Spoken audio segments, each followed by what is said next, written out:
के साथ मिलजुल कर रहने से ही हमारा गुजारा होगा और हम सत्ता को प्राप्त करेंगे। वो भी समाज समझ गए को कैसे बदलें अब मानसिकता बदलने का तो एक ही तरीका है, जो संविधान ने हमें दिया है, जो सरकारों ने हमें दिया है, जिसका नाम है कि SC/ST prevention of atrocities act 1989। अब जब एक अत्याचारी के साथ आप एक दिन युद्ध के एक दिन पहले जाके खड़े हो जाएंगे, है चाहे वो गलती से खड़े हुए या उनसे गलती हुई, जो भी हुआ, लेकिन कितना बड़ा नुकसान होगा देश को। इस्तेमाल करके, राजनीति का इस्तेमाल करके देशवासियों की मदद करो, ये होना चाहिए। और यहाँ ओपनली स्टेज पे खड़े होके जाके उस अत्याचारी नेतन्याहू के साथ तो नहीं कर रहा, उनके साथ कोई गाली गलौज तो नहीं कर रहा, उनको जाति सूचक शब्दों से संबोधित करके अपमानित तो नहीं कर रहा। तो इक्विटी एम्बेसडर स्थापित करने का प्रावधान है और इक्विटी स्क्वाड्स बनाने का प्रावधान है। इक्विटी स्क्वाड्स का मतलब ये है, उसमें जो स्क्वाड है यानी कि ग्रुप ऑफ प्रोफेसर्स और group of social activist civil society से भी लिए जाएंगे।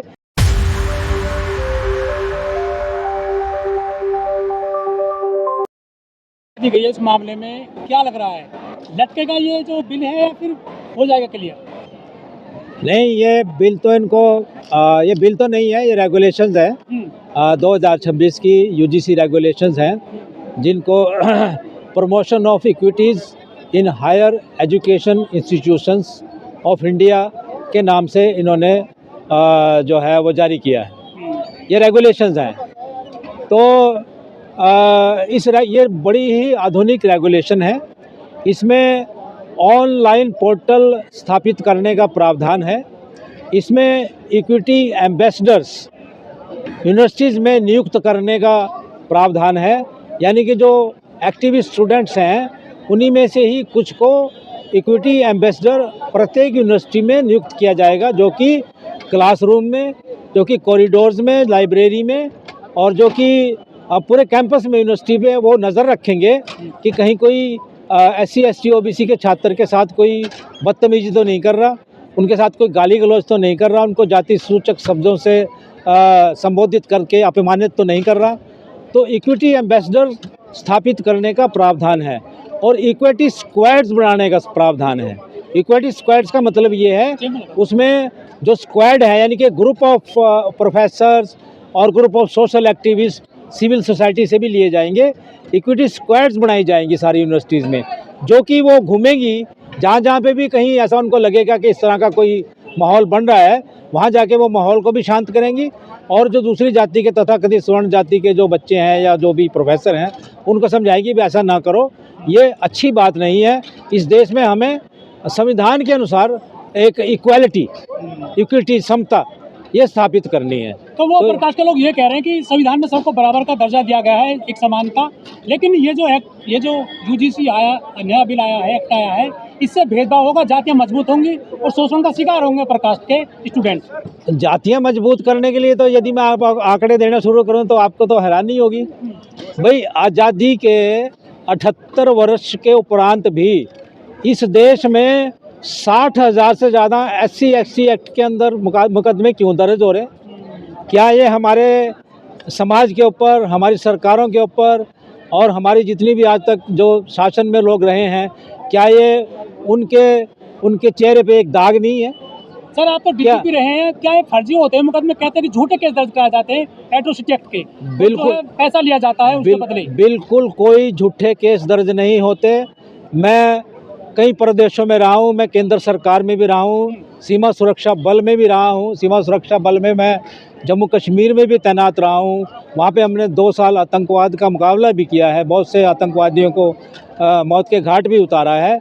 मैं ये दावे के साथ कह सकता हूँ कि ये बिल्कुल जो इनके जो एलिगेशंस हैं कि झूठे मुकदमे दर्ज कराए जाते हैं या झूठे आरोप लगाए जाते हैं, बिल्कुल झूठे हैं, बिल्कुल इनमें कोई सच्चाई नहीं है।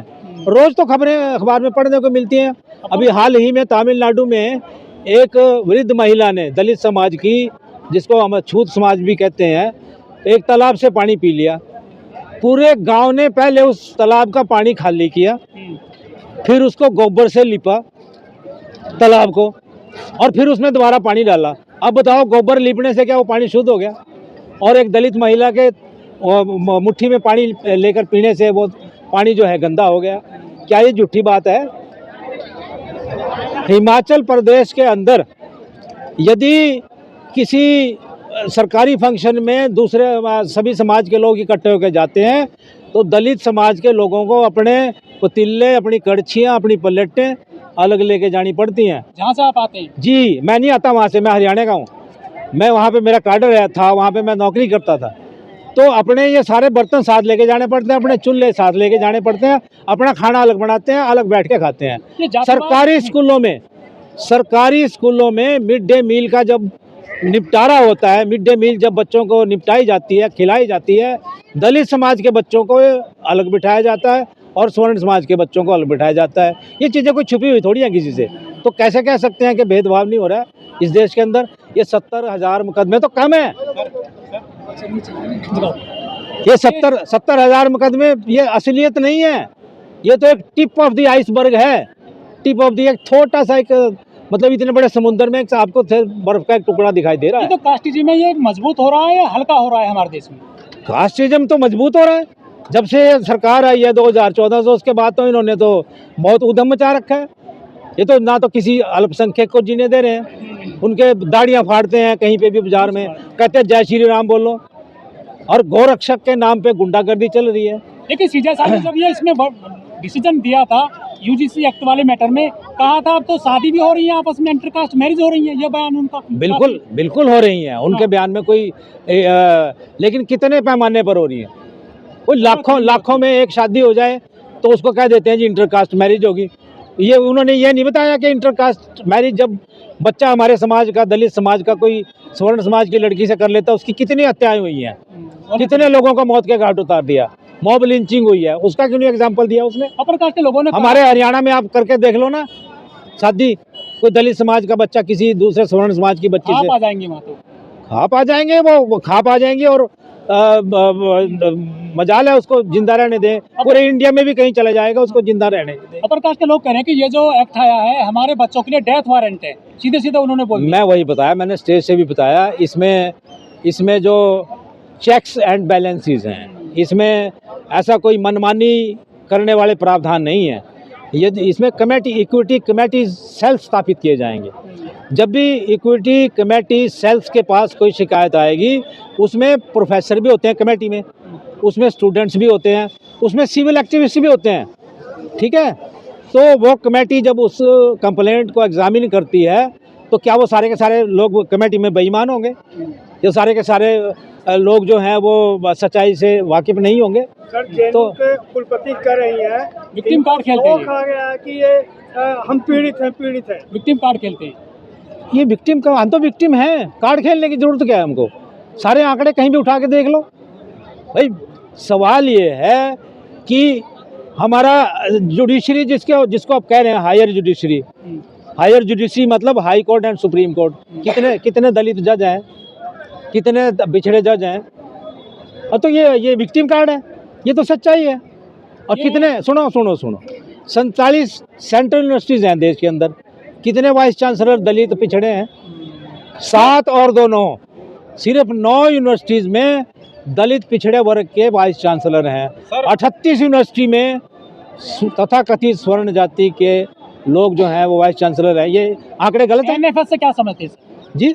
एनएफएस बहुत आजकल चर्चा में है, बहुत ज़्यादा कह रहे हैं कि काबिल नहीं है SC ST OBC के लोग। नॉट फाउंड सुटेबल इन्होंने क्या ये हथियार निकाला है? हाँ।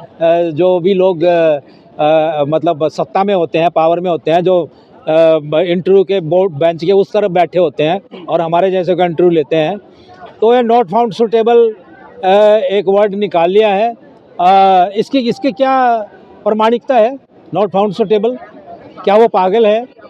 क्या उसके पास उसने कोई एग्ज़ाम पास नहीं किया? क्या उसके पास BA की BSc की डिग्री नहीं है? तो नॉट फाउंड सुटेबल जो एक वेग वर्ड है, एक संदेहास्पद शब्द है, जिसका कि नाजायज़ इस्तेमाल करके हमारे बच्चों को एडमिशन से वंचित ये लोग करते रहे। और लोग कह रहे हैं कि इंटरव्यू समाप्त होना चाहिए। यूपीएससी के चेयरमैन जो बिहार से हैं, उन्होंने ये कहा कि हरियाणा की यूनिवर्सिटियां लायक बच्चे पैदा नहीं करती, क्या करती है? अब ये तो उसी से पूछो, उसने कितने बच्चे पैदा करे, ये उससे पूछ लो जरा एक बार। हैं? नहीं, उन्होंने कहा इस तरह की पढ़ाई हरियाणा में नहीं होती है कि वो यूपीएससी के लिए बच्चे एग्जाम कर ये किसने कहा? यूपीएससी देखो, अगर उसने ये कहा है तो उसको तो तुरंत इस्तीफा दे देना चाहिए या उसको सरकार को उसको हटा देना चाहिए वहाँ से। सर कह रहे हैं आरक्षण ठीक है ना? कब रहोगे, आरक्षण कब तक लेते रहोगे आप? आरक्षण जब तक लेते रहेंगे जब तक हमारा जो सभी आरक्षण जिस वजह से हमारे को मिला था, आरक्षण का मतलब ये नहीं था कि हमें 2-4 क्लर्कों की या 2-4 चपड़ासियों की नौकरियां दे दो आप।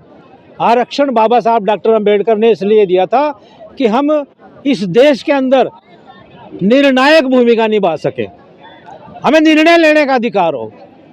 तो हम पीछे लगे रहेंगे? हम क्या झाड़ू पकड़ के इनके पीछे लगे रहेंगे? इस देश का गृह मंत्री दलित या आदिवासी क्यों नहीं है भाई? जो लोग हमारे ऊपर अत्याचार करते हैं उन्हीं का गृह मंत्री बना हुआ है।